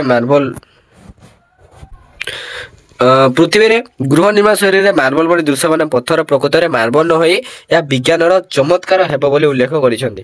ତ 1952 ମସିହାରେ ଲେଖକ ଉପସ୍ଥାପନ କରିଛନ୍ତି ଯେ ତଥ୍ୟ ପ୍ରାୟତଃ ବର୍ତ୍ତମାନ ଦେଖିବାକୁ ମିଳିଥାଏ, ଯଥା ବିଦ୍ୟୁତ ସରବରାହ ବର୍ତ୍ତମାନ ଖୁଣ୍ଟି ପକାଇ ତାର ଦ୍ୱାରା ନ ଆସି ଯନ୍ତ୍ରଠାରୁ ସିଧାସଳଖ ମାଟି ଭିତରେ ଆସୁଛି। କାନ୍ଥ ଉପରେ ବିଦ୍ୟୁତ ତାର ସଂଯୋଗ କରାନଯାଇ କାନ୍ଥ ଭିତରେ ହେଉଥିବାର ଦେଖିବାକୁ ମିଳିଥାଏ। ତ ଲେଖକ ଯେଉଁ ପାପୋଛ କଥା ଉଲ୍ଲେଖ କରିଛନ୍ତି ତା ଯଦିଓ ହୋଇଛି, ତଥାପି ଧୂଳି ମଳିକୁ ସଫା କରିବା ଯନ୍ତ୍ର ତିଆରି ହେଲାଣି। ତ ଯାହାଫଳରେ କି ଘର ଝାଡୁ ଦ୍ୱାରା ହରାଇବାକୁ ପଡୁନାହିଁ। କାଠ ଅପେକ୍ଷା କୃତ୍ରିମ କାଠରେ ଆସବାବପତ୍ର ତିଆରି ହେଉଥିବାର ଦେଖିବାକୁ ମିଳିଥାଏ। ତେଣୁ ବୈଜ୍ଞାନିକ ଉପନ୍ୟାସରେ ଲେଖକମାନଙ୍କର ପୃଥିବୀକୁ ନେଇ ଭବିଷ୍ୟ କଳ୍ପନା ପ୍ରାୟତଃ ସତ୍ୟ ଅନୁଭବ ହେଉଥିବାର ବିଚାରଯୋଗ୍ୟ। ତାପରେ ଦେଖନ୍ତୁ, ଆଲୋଚ୍ୟ ଅଧ୍ୟାୟରେ ମଙ୍ଗଳ ଗ୍ରହର ବୈଦ୍ୟୁତିକ ଘଡ଼ି, ଦାନ୍ତ ପରିଷ୍କାର ସଲ୍ୟୁସନ, ବୈଦ୍ୟୁତିକ କ୍ଷୁର, ଆରିସି ବା ଦର୍ପଣ, ପୋଷାକ, ଭାଷା, ଅକ୍ଷର, ଶିକ୍ଷା ଯନ୍ତ୍ର, ଟେଲିଭିଜନ, ପନଭିଜନ, ଗ୍ରାମଫୋନ ଏବଂ ମଇଦା ପ୍ରସ୍ତୁତ ଖାଦ୍ୟ ସମ୍ପର୍କରେ ଉପନ୍ୟାସିକ ବର୍ଣ୍ଣନା କରିଛନ୍ତି। ବୈଦ୍ୟୁତିକ ଘଡ଼ି ବିଷୟରେ ଲେଖକ କଣ କହିଛନ୍ତି ନା, ଲେଖକ ବୈଦ୍ୟୁତିକ ଘଡ଼ି ସମ୍ପର୍କରେ ଯେଉଁ କଳ୍ପନା କରିଥିଲେ ତାହା ବର୍ତ୍ତମାନ ଦେଖିବାକୁ ମିଳିଲାଣି।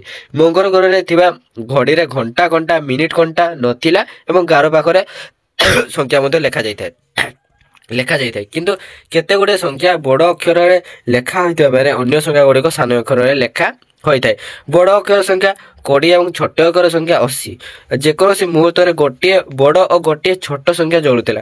ବଡ଼ ସଂଖ୍ୟା ଗୁଡ଼ିକ ଘଣ୍ଟା ଏବଂ ସାନ ଘଣ୍ଟା ଗୁଡ଼ିକ ମିନିଟ ପରି ସୂଚିତ ହେଉଥିଲା ଏବଂ ସାନ ସଂଖ୍ୟା 80 ପର୍ଯ୍ୟନ୍ତ ଥିଲା ବେଳେ ବଡ଼ ସଂଖ୍ୟା କେତେ ପର୍ଯ୍ୟନ୍ତ ଥିଲା ନା 20 ପର୍ଯ୍ୟନ୍ତ। ଘଡ଼ିର ବିଶେଷତ୍ୱ ହେଉଛି ଯେ ରାତ୍ରିରେ ସଂଖ୍ୟା ଗୁଡ଼ିକ ଲାଲ ବର୍ଣ୍ଣ ଦୃଶ୍ୟମାନ ହେଉଥିବା ବେଳେ ଦିନ ବେଳେ ନୀଳବର୍ଣ୍ଣ ଆକାରରେ ଧାରଣ କରିଥାଏ। ତ ଏହା ସମ୍ପୂର୍ଣ୍ଣ ରୂପେ ବିଦ୍ୟୁତ ଶକ୍ତି ଦ୍ୱାରା ପରିଚାଳିତ ହେଉଥିଲା। ଘଡ଼ିଟି ପରିଷ୍କାର ଧଳା, ତେଣୁ ଏହା ଧରା କାନ୍ଥରେ ମିଶି ଯାଇଥାଏ। ତେଣୁ କେବଳ ସଂଖ୍ୟା ଗୁଡ଼ିକୁ ଦେଖିବାକୁ ମିଳିଥାଏ। ତ ଏହା ବର୍ତ୍ତମାନର ଯେଉଁ LED ଘଣ୍ଟା ସଦୃଶ ହୋଇଥାଏ। ଦାନ୍ତଘଷା ସଲ୍ୟୁସନ। ଡକ୍ଟର ରିଚାର୍ଡସନ୍ ଏବଂ ଲୋରା ନିଜର ପ୍ରାତଃ ନିତ୍ୟକର୍ମ କରିବା ସମୟରେ ଦାନ୍ତ ଘଷିବାକୁ ଯିବା ବେଳେ ସେଠାରେ ସଲ୍ୟୁସନର ବ୍ୟବହାର କରିଥିଲେ। ପୃଥିବୀ ପୃଷ୍ଠରେ ଥିବା ବ୍ରଶ ଓ ଦାନ୍ତଘଷାର ମଲମ ସେଠାରେ ନଥିଲା। ସଲ୍ୟୁସନକୁ ପାଟିରେ ପୁରାଇ 10-12 ଥର କୁରୁକୁରୁ କରିଦେଲେ ଦାନ୍ତ ଗୁଡ଼ିକ ସଫା ଦେଖାଯାଉଥିଲା। ଲେଖକଙ୍କର ଏହି ସଲ୍ୟୁସନ କଳ୍ପନା ବର୍ତ୍ତମାନ ପୃଥିବୀରେ ଦେଖିବାକୁ ମିଳିଲାଣି। ତେଣୁ ଲେଖକଙ୍କର ବିଜ୍ଞାନ ଭିତ୍ତିକ କଳ୍ପନା ପ୍ରାୟତଃ ସତ୍ୟରେ ପରିଣତ ହୋଇଅଛି। ବିଦ୍ୟୁତିକ କ୍ଷୁରଯନ୍ତ୍ର। ପୃଥିବୀରେ ବ୍ୟବହୃତ ଇଲେକ୍ଟ୍ରିକ କ୍ଷୁର ଠାରୁ ମଙ୍ଗଳ ଗ୍ରହରେ ବ୍ୟବହୃତ କ୍ଷୁର ଉନ୍ନତ ଧରଣର ଥିଲା। ତ ଏକ ନରମ ରବରରେ ତିଆରି ମୁଖାକୁ ପ୍ରଥମେ ମୁଖରେ ଲଗାଯାଇଥାଏ ଏବଂ ଏହାପରେ ଏଥିରୁ ବାହାରିଥିବା ତାରଟିକୁ କାନ୍ଥରେ ଲଗାଇ ଦେଇ ସୁଇଚଟି ଚିପିଦେଲେ 1 ମିନିଟ୍ ପରେ ମୁହଁରେ ଥିବା ସମସ୍ତ କେଶକୁ ସଫା କରିଦେଇଥାଏ। ଲେଖକଙ୍କର ଏହି ପରିକଳ୍ପନା ଭବିଷ୍ୟତରେ ପୃଥିବୀରେ ଦେଖାଯିବାର ସମ୍ଭାବନା ରହିଅଛି। ଧାତୁ ତିଆରି ଆରିସି ବା ଦର୍ପଣ। ମଙ୍ଗଳ ଗ୍ରହରେ ବ୍ୟବହୃତ ଆରିସି କାଚରେ ତିଆରି ନ ହୋଇ ଏକ ପ୍ରକାର ଧାତୁରେ ତିଆରି ହୋଇଥାଏ। ତ ଏହିପରି ଆରିସି କାଚ ଉଦ୍ଭାବନ ହେବା ପୂର୍ବରୁ ବ୍ୟବହୃତ ହୋଇଥିଲା। ଏହାର ଅନ୍ୟ ଏକ ବିଶେଷତ୍ୱ ଯେ ଏ ଆରିସିର ମୁହାଁମୁହିଁ କେତେ ଗୁଡ଼ିଏ ଝରଣା ପାଇପ୍ ମଧ୍ୟ ସଂଯୋଗ ହୋଇଥାଏ। ତ ଏହି ପାଇପ୍ ମଧ୍ୟରୁ କେତେକରୁ ଥଣ୍ଡା ପାଣି, ଗରମ ପାଣି ଏବଂ ସାବୁନ ମିଶା ପାଣି ବାହାରିଥାଏ ଏବଂ ମୁଖ୍ୟତଃ ସ୍ନାନକାରୀ ଯେଉଁ ପାଣି ଆବଶ୍ୟକ ମନେ କରିଥାଏ ତାହା ବ୍ୟବହାର କରିଥାଏ। ପରିଚ୍ଛଦ ପୋଷାକ ପରିଚ୍ଛଦ ହେଲା। ମଙ୍ଗଳ ଗ୍ରହର ପୋଷାକ ଗୁଡ଼ିକ ବେଶ ସୁନ୍ଦର ଏବଂ ଏହା ସିଲ୍କ, କପା, ତୁଳା ଓ ପଶମରୁ ତିଆରି ହୋଇଥାଏ। ବିଜ୍ଞାନର ଅଦ୍ଭୁତ ଶକ୍ତି ମାଧ୍ୟମରେ ଏହା ତିଆରି ହୋଇଥାଏ। ଅର୍ଥାତ୍ ପୋଷାକ ଗୁଡ଼ିକ କାଚ ସୂତାରୁ ତିଆରି ବୋଲି ଡକ୍ଟର ରିଚାର୍ଡସନ୍ ମତାମତ ଦେଇଛନ୍ତି। ଭାଷା ଓ ଅକ୍ଷର ଶିକ୍ଷା ଯନ୍ତ୍ର। ମଙ୍ଗଳ ଗ୍ରହରେ ବ୍ୟବହୃତ ଭାଷା ଓ ଅକ୍ଷର ଶିକ୍ଷା ଯନ୍ତ୍ର ଗ୍ରାମଫୋନ ସଦୃଶ ହୋଇଥାଏ।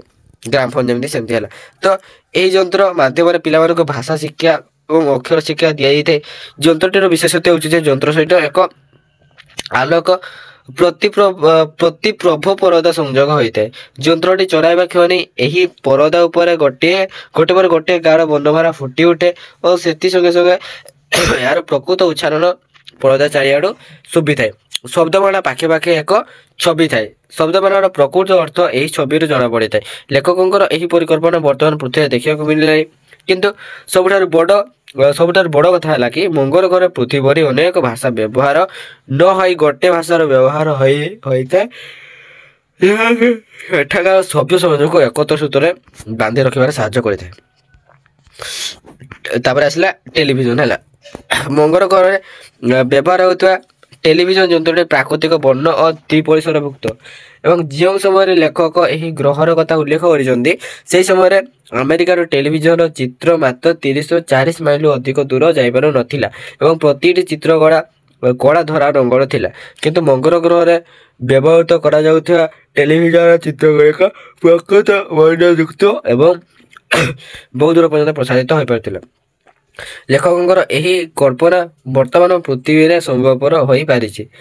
ଅର୍ଥାତ୍ ଟେଲିଭିଜନର ଚିତ୍ର ବହୁ ଦୂର ଦୂରାନ୍ତର ପ୍ରସାରିତ ହୋଇପାରୁଛି ଏବଂ ଚିତ୍ରର ପ୍ରକୃତ ରଙ୍ଗ ଦୃଶ୍ୟମାନ ମଧ୍ୟ ହେଉଛି। ଫୋନୋଭିଜନ। ପୃଥିବୀରେ ବ୍ୟବହୃତ ଫୋନୋଗ୍ରାମର କାର୍ଯ୍ୟ ଫୋନୋଭିଜନ ମଙ୍ଗଳ ଗ୍ରହରେ କରିଥାଏ। ତାପରେ କ'ଣ ତମର ଗ୍ରାମଫୋନ କେବଳ ଗୀତ ଶୁଣାଯାଉଥିବା ବେଳେ ଏହି ଯନ୍ତ୍ରଟି ଗାୟକ ଗାୟିକାଙ୍କର ସୁମଧୁର କଣ୍ଠସ୍ୱର ଶୁଣାଇବା ସଙ୍ଗେ ସଙ୍ଗେ ସେମାନଙ୍କର ଛବି ମଧ୍ୟ ପରଦା ଉପରେ ଦେଖିବାକୁ ସୁଯୋଗ ମିଳିଥିଲା। ତ ଏଥିରେ ରେକର୍ଡ ପରିବର୍ତ୍ତେ 80ରୁ 90 ଫୁଟ ଲମ୍ବର ଫିତାବରୀ ଫିଲ୍ମ ଦିଆଯାଇଥାଏ ଏବଂ ଏହି ଫିଲ୍ମ ଗୁଡ଼ିକ ଦେଖିବାକୁ ସିନେମା ଫିଲ୍ମ ପରି କିନ୍ତୁ ଅପେକ୍ଷାକୃତ ସରୁ ଏବଂ ଏହି ଫିଲ୍ମ ସବୁ ଗୋଟିଏ ବାକ୍ସରେ ଭର୍ତ୍ତି ହୋଇ ବିକ୍ରି ହୋଇଥାଏ। ଲେଖକଙ୍କର ଏହି ପରିକଳ୍ପନା ପରବର୍ତ୍ତୀ ସମୟରେ ଭିଡ଼ିଓ କ୍ୟାସେଟ୍ ରୂପରେ ପୃଥିବୀରେ ଦେଖିବାକୁ ମିଳିଥିଲା, ଯେଉଁଥିରେ କି କଣ୍ଠଶିଳ୍ପୀଙ୍କୁ ଦେଖିବା ସହିତ ତାଙ୍କର କଣ୍ଠର ସଙ୍ଗୀତକୁ ଶୁଣିବାକୁ ସୁଯୋଗ ମଧ୍ୟ ମିଳିଥିଲା। ଏହା ପୁଣି ବିଜ୍ଞାନର ତୀକ୍ଷ୍ଣ ବୁଦ୍ଧି ଦ୍ୱାରା ପରିବର୍ତ୍ତିତ ହୋଇ ପରବର୍ତ୍ତୀ ପର୍ଯ୍ୟାୟରେ ନୂଆ ନୂଆ ରୂପ ଦେଖିବାକୁ ମିଳିଲା। ମଇଦା ପ୍ରସ୍ତୁତି। ମଙ୍ଗଳ ଗ୍ରହରେ ମଇଦା ପ୍ରସ୍ତୁତି ପ୍ରକ୍ରିୟା ପୃଥିବୀଠାରୁ ସମ୍ପୂର୍ଣ୍ଣ ଅଲଗା ଥିଲା। ସେଠାରେ ଗହମ ବା ଅନ୍ୟାନ୍ୟ ଶସ୍ୟରୁ ମଇଦା ପ୍ରସ୍ତୁତ ନ ହୋଇ କାଠ, କୁଟା, ପତ୍ର, ଘାସ ଇତ୍ୟାଦିରୁ ମଇଦା ପ୍ରସ୍ତୁତ ହୋଇଥିଲା। ଗୋଟିଏ ମଇଦା କାରଖାନାରୁ ଲକ୍ଷେ ମୋହରର ମଇଦା ଉତ୍ପନ୍ନ ହୋଇଥାଏ। ଏହି ମଇଦା କଳରୁ ସାଂଶ୍ଲେଷିକ ମଇଦା କଳ କୁହାଯାଏ। ଲେଖକଙ୍କର କହିବା ଅନୁସାରେ ମଙ୍ଗଳ ଗ୍ରହରେ ମୁଖ୍ୟତଃ 60 ଗୋଟି ଏହି ମଇଦା କଳ ରହିଅଛି। ତ ଏହା ହେଉଛି ବିଜ୍ଞାନର ନୂତନ ଉଦ୍ଭାବନ ଯନ୍ତ୍ର। ଭବିଷ୍ୟତରେ ପୃଥିବୀରେ ବିଜ୍ଞାନର ନୂତନ ଉଦ୍ଭାବନର ପରିକଳ୍ପନାକୁ ନେଇ ଲେଖକ ଆଶାବାଦୀ ଥିଲେ। ପରବର୍ତ୍ତୀ ପର୍ଯ୍ୟାୟରେ କେତେକ ସଫଳ ମଧ୍ୟ ହୋଇଛି। ତାପରେ ଆସିଲା କ'ଣ ନା ଆଲୋଚନା। ଦେଖନ୍ତୁ ଆଲୋଚନୀୟ ଅଧ୍ୟାୟର ଉପନ୍ୟାସିକ ପ୍ରଶାସନ କ୍ଷେତ୍ରରେ ବିଜ୍ଞାନବାଦର ଭୂମିକା ସମ୍ପର୍କରେ ଆଲୋଚନା କରିଛନ୍ତି। ଏଟା କେତେ ନା ତୁମର 11 ପରିଚ୍ଛଦ ହେଲା। ମଙ୍ଗଳ ଗ୍ରହରେ ବିଜ୍ଞାନବାଦ ଥିଲା ରାଜ୍ୟ ଓ କେନ୍ଦ୍ର ସରକାରଙ୍କ ଆଦର୍ଶ। ବିଜ୍ଞାନବାଦରେ ବ୍ୟକ୍ତିଗତ ସ୍ୱାଧୀନତା, ପ୍ରକୃତ ଅର୍ଥନୈତିକ ସାମ୍ୟକୁ ସର୍ବପ୍ରଥମେ ସ୍ଥାନ ଦିଆଯାଇଥାଏ। ତ ଏହାଦ୍ୱାରା ପ୍ରକୃତ ଗଣତନ୍ତ୍ରକୁ ଉଚ୍ଚ ଆସନ ଦିଆଯିବା ସହିତ ସାମ୍ୟବାଦ ଏହାର ମେରୁଦଣ୍ଡ ହୋଇଥାଏ। ବହୁ ପ୍ରକାରର ଆଦର୍ଶବାଦକୁ ସୂକ୍ଷ୍ମ ଭାବରେ ବିଚାର କରି ସେସବୁର ସାରକୁ ମଙ୍ଗଳ ଗ୍ରହରେ ବୈଜ୍ଞାନିକ ମାନେ ତନ୍ନ ତନ୍ନ କରି ଏହି ବିଜ୍ଞାନବାଦର ରୂପ ଦେଇଛନ୍ତି। ବିଜ୍ଞାନବାଦରେ ଗଣତନ୍ତ୍ର ଓ ସାମ୍ୟବାଦର ସମନ୍ୱୟତା ଦେଖି ଡକ୍ଟର ରିଚାର୍ଡସନ୍ ଆଶ୍ଚର୍ଯ୍ୟ ହୋଇଯାଇଥିଲେ। ତ ଏହା କିପରି ସମ୍ଭବ ବୋଲି ପ୍ରଶ୍ନ କରିଥିଲେ ଏବଂ ଏ ସମ୍ପର୍କରେ ମଇଦା କାରଖାନାର ମାଲିକ କହିଥିଲେ ଯେ ଏ ଦୁଇଟି ପରସ୍ପର ବିରୋଧୀ ବୋଲି। କିଏ କହିଲା ଏ ଦୁଇଟି ପରସ୍ପର ବିରୋଧୀ ବୋଲି କିଏ କହିଲା? କାହିଁ ଆମ ଶାସନରେ ତ କିଛି ଅସୁବିଧା ହେଉନି। ଗଣତନ୍ତ୍ର ରାଷ୍ଟ୍ର ଆମ ଭଳି କ'ଣ ଗଣତନ୍ତ୍ର ରାଷ୍ଟ୍ର ଭଳି ଆମ ଦେଶରେ ତ ବିଭିନ୍ନ ଦଳ ଅଛି। ତ ଏହି ଦଳ ଗୁଡ଼ିକ ଭିନ୍ନ ଭିନ୍ନ ସମୟରେ ରାଜ୍ୟ ଶାସନ କରିଥାନ୍ତି। ସବୁ ଦଳର ରାଜନୈତିକ ଆଦର୍ଶ ସାମ୍ୟବାଦ ବା କ'ଣ ସମାନ ଏବଂ ଦେଶର ଉନ୍ନତି କରାଇବାରେ ଭିନ୍ନ ଭିନ୍ନ କାର୍ଯ୍ୟସୂଚୀ ଦେଇ ଦଳ ଗୁଡ଼ିକ ପରସ୍ପର ଠାରୁ ବିଭିନ୍ନ ଯେଉଁ ଦଳର କାର୍ଯ୍ୟସୂଚୀ ଉପରେ ଦେଶବାସୀଙ୍କ ଅଧିକ ଆସ୍ଥା ଜନ୍ମେ ସେହି ଦଳକୁ ସେମାନେ ଭୋଟ ଦିଅନ୍ତି। ଫଳରେ ସେମାନେ ସରକାର ଗଣନ୍ତି, ଦେଶ ଚଳାନ୍ତି। ଅନ୍ୟାନ୍ୟ ଦଳରୁ ଲୋକ ଯାଇ ବିରୋଧୀ ଦଳ ମଧ୍ୟ ଗଠନ କରିଥାନ୍ତି। ବିରୋଧୀ ଦଳର ସମାଲୋଚନା ଦ୍ୱାରା ଶାସନ ଭଲ ଭାବରେ ଚାଲେ। ପୁଞ୍ଜିପତିମାନଙ୍କର ଶାସନ ଏ ଗ୍ରହରେ ଦେଖିବାକୁ ମିଳିନଥାଏ। ପୁଞ୍ଜିପତିମାନେ ହେଉଛନ୍ତି କିଏ ନା ସ୍ୱାର୍ଥପର। ଏମାନେ କଳକାରଖାନା ଚଳାଇ ଲୋକ ପିଲାମାନଙ୍କୁ ଖଟାଇ ଅଜସ୍ର ଆର୍ଥିକ ଲାଭ ପାଇବା ସଙ୍ଗେ ସଙ୍ଗେ ବିଳାସ ବସନରେ ଦିନ କାଟନ୍ତି। ଅପରପକ୍ଷରେ ଶ୍ରମିକମାନେ ଭୋକ ଉପାସ ରୋଗ ଆଦି କଷ୍ଟରେ ଜୀବନ କାଟିଥାନ୍ତି ବୋଲି କ'ଣ ବ୍ୟକ୍ତି ଜଣକ ପୁଞ୍ଜିପତିମାନଙ୍କର ସ୍ୱଭାବ ସମ୍ପର୍କରେ କହିଥିଲେ। ବିଶେଷ କରି ପୁଞ୍ଜିପତିମାନଙ୍କର ପ୍ରତି ଏମାନଙ୍କର ଘୃଣାଭାବ ରହିଥିଲା। ସାମ୍ୟବାଦୀ ସମ୍ପର୍କରେ ବ୍ୟକ୍ତି ଜଣକ କହିଛନ୍ତି ଯେ ଅର୍ଥନୈତିକ ସାମ୍ୟବାଦ ଏକ ଅଙ୍ଗ ହୋଇପାରେ। ପ୍ରତିଭା ଓ ବୁଦ୍ଧି ପ୍ରୟୋଗ କ୍ଷେତ୍ରରେ ସାମ୍ୟବାଦର ପ୍ରଭାବକୁ ମଧ୍ୟ ଆମେ ସ୍ଥାନ ଦେଉ। ଜଣେ ଲୋକର ପ୍ରତିଭା ନାହିଁ ବା ବୁଦ୍ଧି ନାହିଁ ବୋଲି ସେ ସର୍ବଦା ସମାଜରେ ନିଚ ଆସନ ଲାଭ କରିବ ତା ଉପରେ ଫାଇଦା ଉଠାଇ ପ୍ରତିଭା ସମ୍ପନ୍ନ ବୁଦ୍ଧିମାନ ଲୋକ ଯେ ସୁଖ ଭୋଗ କରି ଯାଉଥିବେ ତା ଆମେ କଦାପି ବିଶ୍ୱାସ କରୁନାହୁଁ। ତ ଏଥିପାଇଁ ଆମର ରାଷ୍ଟ୍ର ପ୍ରଧାନମନ୍ତ୍ରୀ ଯେତିକି ଦରମା ପାଏ କଳକାରଖାନାର ଶ୍ରମିକ ମଧ୍ୟ ସେତିକି ଦରମା ପାଇଥାଏ।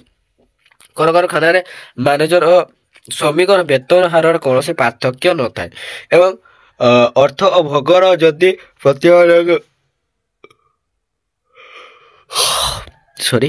ଜ୍ଞାନ ଯାଏ ତେବେ ପ୍ରତିଭା ବିକାଶରେ ବାଧା ଆସିବା କଥା ଡକ୍ଟର ରିଚାର୍ଡସନ୍ ପଚାରିଛନ୍ତି। ଉତ୍ତରରେ ବ୍ୟକ୍ତି ଜଣକ କହିଥିଲେ ଯେ ପ୍ରତିଭାର ମୂଲ୍ୟ ଅର୍ଥ ଦ୍ୱାରା ନିର୍ଦ୍ଧାରିତ କରାଯାଏନି। ଅବଶ୍ୟ ଖାଦ୍ୟ ଓ ଅର୍ଥାଭାବ ରୋଗ ଯନ୍ତ୍ରଣା ଆଦି ପ୍ରଭାବ ଦ୍ୱାରା ଫୁଟି ଆସୁଥିବା ଅନେକ ପ୍ରତିଭା ମଉଳି ପଡ଼ିଥାନ୍ତି କିନ୍ତୁ ତାଙ୍କର ଦେଶରେ ତାହା କରିବାକୁ ଦିଆଯାଇନଥାଏ। ମୋଟାମୋଟି କହିବାକୁ ଗଲେ ସେଠାରେ ପ୍ରତିଭାକୁ ମଧ୍ୟ ସମ୍ମାନ ଦିଆଯାଇଥାଏ। ତାପରେ ଦେଖିବା କେନ୍ଦ୍ର ସରକାର ପ୍ରତିଷ୍ଠାର ଉଦ୍ଦେଶ୍ୟ। ପୁଞ୍ଜିପତି ଦଳର ବିଲୋପ ସତ୍ତ୍ୱେ ଆମେରିକାର ମାନିସି ବାଲ୍ଟ ହକର ସାମ୍ୟବାଦୀ ନୀତିର ପ୍ରଚଳନ ହେଉଥିଲେ ମଧ୍ୟ କେତେକ ଶାସକମାନଙ୍କର ଯଥେଷ୍ଟ ବାରଣ ହେତୁ ମଙ୍ଗଳ ଗ୍ରହରେ ନାନା ଗଡ଼ମାର ମଧ୍ୟ ଉପୁଜିଥିଲା। ଏତଦ୍ବ୍ୟତୀତ ବିଭିନ୍ନ ମହାଦେଶ ମଧ୍ୟରେ ନାନା ପ୍ରକାର ବିଷୟ ନେଇ ବାଦବିବାଦ ଓ ମାନମତାନ୍ତର ସୃଷ୍ଟି ହୋଇଥିବାରୁ ବେଳେବେଳେ ଯୁଦ୍ଧ ମଧ୍ୟ ଲାଗି ରହୁଥିଲା। ଏହାଦ୍ୱାରା ଲକ୍ଷ ଲକ୍ଷ ଲୋକ ପ୍ରାଣ ହରାଇଲେ। ମଙ୍ଗଳ ଗ୍ରହରେ ଅଥଚ 4ଟି ମହାଦେଶ ମଧ୍ୟରୁ 3ଟି ମହାଦେଶ ଗୋଟିଏ ପାଖରେ ଏବଂ ଅନ୍ୟଟି ଏକୁଟିଆ ହୋଇ ପରସ୍ପର ମଧ୍ୟରେ ଯୁଦ୍ଧ ହୋଇଥିଲା। ତ ଏହି ଯୁଦ୍ଧରେ କସ୍ମିକ ବୋମା ଏବଂ ଥୋରିୟମ ବୋମା ୟୁଟୋନିୟମ ବୋମା ଆଦି ପ୍ରୟୋଗରେ ଦେଶଗୁଡ଼ିକ ଛାରଖାର ହୋଇଯାଇଥିଲା। 18 କୋଟି ଲୋକ ଏବଂ ଲକ୍ଷ ଲକ୍ଷ କୋଟି ମୁଦ୍ରାର ସମ୍ପତ୍ତି ନଷ୍ଟ ହୋଇଯାଇଥିଲା। ଯୁଦ୍ଧ 3 ବର୍ଷ ଚାଲୁ ରହିଥିଲା। ଶେଷରେ ସନ୍ଧି ହେବା ଫଳରେ ଯୁଦ୍ଧର ଅବସାନ ଘଟିଲା। ଯୁଦ୍ଧର ଭୟାବହତା ଦେଶର ଅର୍ଥନୈତିକ ମେରୁଦଣ୍ଡକୁ ଦୁର୍ବଳ କରିବା ସହିତ ଜନମାନସରେ ଭୟର ବାତାବରଣ ସୃଷ୍ଟି କରିଥିଲା। ଏପରିକି ମୁଠାଏ ଖାଇ ବଞ୍ଚି ରହିବାର ସମସ୍ୟା ଉପୁଜିଥିଲା। ଶେଷରେ ସମସ୍ତେ ହୃଦୟଙ୍ଗମପୂର୍ବକ ବିଶ୍ୱ ସରକାର ପ୍ରତିଷ୍ଠାର ଆବଶ୍ୟକତା ଉପଲବ୍ଧି କରିଥିଲେ। ଶେଷରେ ବିଭିନ୍ନ ମହାଦେଶର ନିର୍ବାଚନ ପ୍ରତିନିଧିମାନେ ଏକତ୍ରିତ ହୋଇ ବିଶ୍ୱ ସରକାର ଶାସନ ଖସଡ଼ା ପ୍ରସ୍ତୁତ କରିଥିଲେ। ତ ଏହି ଶାସନ ଖସଡ଼ା ଅନୁସାରେ ପ୍ରତ୍ୟେକ ମହାଦେଶର ସଭ୍ୟ ଯାଇ କେନ୍ଦ୍ର ପରିଷଦରେ ରହିଲେ ଏବଂ କେନ୍ଦ୍ର ସରକାରର ପ୍ରଧାନମନ୍ତ୍ରୀ ମନ୍ତ୍ରିମଣ୍ଡଳ ଶାସନ ଚଳାଇଲେ। ବିଶ୍ୱ ସରକାରର ଶାସନ ଖସଡ଼ା ଅନୁସାରେ ପ୍ରତ୍ୟେକ ରାଜ୍ୟ ସରକାର ସୈନ୍ୟବାହିନୀ ପରିତ୍ୟାଗ କରିବାକୁ ବାଧ୍ୟ ହେଲେ। କୌଣସି ରାଜ୍ୟ ସରକାର ସୈନ୍ୟବାହିନୀ ଗଢ଼ି ପାରିବେନି କିମ୍ବା ସାମରିକ ଯନ୍ତ୍ରପାତି ବା ଯୁଦ୍ଧ ସାମଗ୍ରୀ ପ୍ରସ୍ତୁତ କରିପାରିବେ ନାହିଁ ବୋଲି ବା ନିଷେଧ ବୋଲି ଆଜ୍ଞା ଜାରି ହୋଇଥିଲା। କଳକାରଖାନା କୃଷି କ୍ଷେତ୍ର ଆଦି ରାଷ୍ଟ୍ର ସରକାର ଚଳାନ୍ତି। ଦେଶରେ ଶିକ୍ଷା ସ୍ୱାସ୍ଥ୍ୟ ବୈଜ୍ଞାନିକ ଗବେଷଣା ଶିଶୁ ପାଳନ ଆଦିର ଭାର ରାଷ୍ଟ୍ର ସରକାର ନିଜେ ମଧ୍ୟ ବହନ କରିଥାନ୍ତି। ଦେଶର ଯୁବ ସମାଜକୁ ନିୟନ୍ତ୍ରଣ କରି ବେକାର ସମସ୍ୟା ଦୂର କରିବା ରାଷ୍ଟ୍ର ସରକାରଙ୍କ କର୍ତ୍ତବ୍ୟ। ତେଣୁ ଦେଶରେ ବେକାର କେହି ନାହାନ୍ତି କି ଲୋକମାନଙ୍କ ଭିତରେ ଅର୍ଥନୈତିକ ଦୃଷ୍ଟିରୁ ବିଭିନ୍ନ ଶ୍ରେଣୀ ବିଭାଗ ମଧ୍ୟ ନାହିଁ। ସମସ୍ତେ ଗୋଟେ ଘରର କୁଟୁମ୍ବ ଭଳି ଚଳନ୍ତି। କେନ୍ଦ୍ର ପରିଷଦ ଭଳି ରାଜ୍ୟ ପରିଷଦ ମନ୍ତ୍ରୀ ପରିଷଦ ମଧ୍ୟ ରାଜ୍ୟ ସରକାର ଚଳାନ୍ତି। ତାପରେ ଆସିଲା ସାମାଜିକ ଅର୍ଥନୈତିକ ବୈଷମ୍ୟର ଦୂରୀକରଣ ଶ୍ରେଣୀର ସମାଜ ପ୍ରତିଷ୍ଠା ମଙ୍ଗଳ ଗ୍ରହର ସାମାଜିକ ଓ ଅର୍ଥନୈତିକ ବୈଷମ୍ୟ ଦୂରୀକରଣ ଦ୍ୱାରା ଉଚ୍ଚ ନିଚ ଶ୍ରେଣୀ ବିଭାଗ ମଧ୍ୟ ଦେଖାଯାଏ ନାହିଁ। ତେଣୁ ଶ୍ରମିକର ଘର ପ୍ରଧାନମନ୍ତ୍ରୀର ଘର ଭିତରେ କୌଣସି ପାର୍ଥକ୍ୟ ନାହିଁ। ପରିବାର ଲୋକ ସଂଖ୍ୟା ନେଇ ଘରଗୁଡ଼ିକ ବଡ଼ କିମ୍ବା ସାନ ହୋଇଥାଏ। ମଙ୍ଗଳ ଗ୍ରହର ଚାରିଆଡ଼େ କୋଠା ଘର, ପ୍ରତ୍ୟେକ ଗୃହସ୍ଥର ଘରେ ବିଜୁଳି ବତୀ, ବାୟୁ ତାପ ନିୟନ୍ତ୍ରକ କୋଠରୀ, ରେଫ୍ରିଜରେଟର ଯନ୍ତ୍ର ଏବଂ ବିଦ୍ୟୁତ ଚାଳିତ ରନ୍ଧନଶାଳା, ଟେଲିଭିଜନ, ଫୋନଭିଜନ ଆଦି ବିଜ୍ଞାନର ଶ୍ରେଷ୍ଠ ଅବଦାନ ଗୁଡ଼ିକ ବ୍ୟବହାର ସେଠାରେ ଦେଖିବାକୁ ମିଳେ। ଏସବୁ ବ୍ୟବସ୍ଥା ଫଳରେ ତାଙ୍କର ଦେଶରୁ ସାମାଜିକ ଅର୍ଥନୈତିକ ବୈଷମ୍ୟ ପୁରା ଭାବରେ ଦୂର କରାଯାଇଛି। ତେଣୁ ସେଠାରେ ସହର ଓ ଗ୍ରାମ ମଧ୍ୟରେ ବିଶେଷ ପାର୍ଥକ୍ୟ ପରିଲକ୍ଷିତ ହୋଇନଥାଏ। ସହରର ସବୁ ସୁବିଧା ଗ୍ରାମରେ ମଧ୍ୟ ଉପଲବ୍ଧ ହୋଇଥାଏ। ମଙ୍ଗଳ ଗ୍ରହର ମାନବୀୟ ଧର୍ମ ପୃଥିବୀପୃଷ୍ଠର ଲୋକେ ଧର୍ମ ଈଶ୍ୱର ଉପରେ ପୂର୍ଣ୍ଣ ବିଶ୍ୱାସୀ ହୋଇଥିବା ବେଳେ ମଙ୍ଗଳ ଗ୍ରହର ସାମାଜିକ ନିୟମକୁ ଉଚ୍ଚ ସ୍ଥାନ ଦିଆଯାଇଥାଏ। ପରସ୍ପର ପ୍ରତି ସାହାଯ୍ୟ ସହାନୁଭୂତି ସମ୍ପନ୍ନ ହୋଇ ବଞ୍ଚିବାକୁ ଅଧିକ ପସନ୍ଦ କରିଥାନ୍ତି। ପୃଥିବୀରେ ଧର୍ମକୁ ନେଇ ଶୋଷଣ ଓ ଯୁଦ୍ଧ ଘନଘଟା ସେଠାରେ ମଧ୍ୟ ନାହିଁ। ମଙ୍ଗଳ ଗ୍ରହର ପ୍ରଚଳିତ ମାନବୀୟ ଧର୍ମକୁ ପୃଥିବୀ ପୃଷ୍ଠରେ ପ୍ରଚଳନ କରିବା ନିମନ୍ତେ ଲେଖକ ପରିକଳ୍ପନା କରିଛନ୍ତି। ଉପାସନା ଧର୍ମ ଦ୍ୱାରା ସୃଷ୍ଟି ହେଉଥିବା ବିଶୃଙ୍ଖଳା ମାନବୀୟ ଧର୍ମରେ ହେବା ମଧ୍ୟ ସମ୍ଭବ ନୁହେଁ। ଯାହାଫଳରେ ଧର୍ମକୁ ନେଇ ଲୋକମାନଙ୍କର ମନ ଭିତରେ ବହୁ ଦିନର ପ୍ରଭାବ ପକାଇଥିବା ଅନ୍ଧବିଶ୍ୱାସ, କୁସଂସ୍କାର, ବାଦ ସମ୍ବାଦ ଏବଂ ମାନବୀୟ ଧର୍ମ ଦ୍ୱାରା ବହୁ ଦୂର ହେବା ସହିତ ଏକ ଶୃଙ୍ଖଳିତ ପୃଥିବୀ ତିଆରି ହୋଇପାରିବ। ମଙ୍ଗଳ ଗ୍ରହ ଲୋକମାନଙ୍କର ସୁନ୍ଦରତା ମଙ୍ଗଳ ଗ୍ରହରେ ନାରୀ ପୁରୁଷ ଉଭୟ ଦେଖିବାକୁ ସୁନ୍ଦର। କଳା କୁଞ୍ଚୁକୁଞ୍ଚି ହେବାର ଏବଂ କଳା କଳା ଆଖି ଡରା, କଳା ଭ୍ରୁଲତା, ସୁନ୍ଦର ମୁଖ ଗଠନ ଲଡ଼ାଙ୍କୁ ଭଲ ଲାଗିଥିଲା। ତ ଏହାର କାରଣ ସେ ଜିନିକୁ ଜାଣିବାକୁ ଚାହିଁବାରୁ ଜିନି କହିଥିଲେ ଯେ ପ୍ରାୟ 2000 ବର୍ଷ ଧରି ତାଙ୍କ ଦେଶର ଜଣେ ରାଜା ସମସ୍ତ ଅସୁନ୍ଦର ଲୋକଙ୍କୁ ବନ୍ଦୀ କରିଥିଲେ ଏବଂ ସେମାନଙ୍କୁ ବଂଶ ବଢ଼ାଇବା ଅଧିକାର ମଧ୍ୟ ବଞ୍ଚିତ କରାଯାଇଥିଲା। କେବଳ ସୁନ୍ଦର ବ୍ୟକ୍ତିମାନେ ବଂଶ ବୃଦ୍ଧି କରିଥିଲେ। ରାଜାଙ୍କର ଉତ୍ତରଦାୟାଦ ମାନେ ମଧ୍ୟ ପରବର୍ତ୍ତୀ ସମୟରେ ଅସୁନ୍ଦର ମଣିଷଙ୍କୁ ଉତ୍ପାଦନ ରହିତ ବିଜ୍ଞାନ ବଳରେ କରାଇଥିଲେ। ଯଦି ଆଉ କେହି ଅସୁନ୍ଦର ବ୍ୟକ୍ତି ଜନ୍ମ ଦେଉଥିଲେ ବିଜ୍ଞାନ ବଳରେ ତାଙ୍କୁ ସୁନ୍ଦର କରିଦିଆଗଲା। ବିଜ୍ଞାନ ପ୍ରଭାବିତ ଯନ୍ତ୍ର ସାହାଯ୍ୟରେ ଭଲ ପାଇ ବିବାହ ହୋଇଥିବା ଯୁବକ ଓ ଯୁବତୀମାନଙ୍କର ମଧ୍ୟରେ ପରସ୍ପର ପ୍ରତି ଭଲ ପାଇବାର ପରିମାଣକୁ ମଧ୍ୟ ମପାଯିବାର ସୁବିଧା ମଙ୍ଗଳ ଗ୍ରହରେ ରହିଅଛି। କୃତ୍ରିମ ବର୍ଷା ମଙ୍ଗଳ ଗ୍ରହରେ ପ୍ରାକୃତିକ ବର୍ଷା ହୋଇନଥାଏ। ଏଠାରେ ବୈଜ୍ଞାନିକମାନେ ଭୂମି ଉପରେ ବର୍ଷା କରାଇବାକୁ ହେଲେ ଆକାଶରେ ଭାସି ବୁଲୁଥିବା ମେଘଖଣ୍ଡକୁ ବୈଜ୍ଞାନିକ ପଦ୍ଧତି ସାହାଯ୍ୟରେ ବୃଷ୍ଟିରେ ପରିଣତ କରିଥାନ୍ତି। କୃଷି କ୍ଷେତ୍ରରେ ବୃଷ୍ଟି କରାଇବାକୁ ହେଲେ ଭୂମିତଳ ପାଇପରୁ ଜଳ ନେଇ ଝରଣା ପାଇପ୍ ସାହାଯ୍ୟରେ ବୃଷ୍ଟି କରାଯାଏ। ତ ଏଠାରେ ଜଳର ଅଯଥା ଖର୍ଚ୍ଚ ହୁଏନି।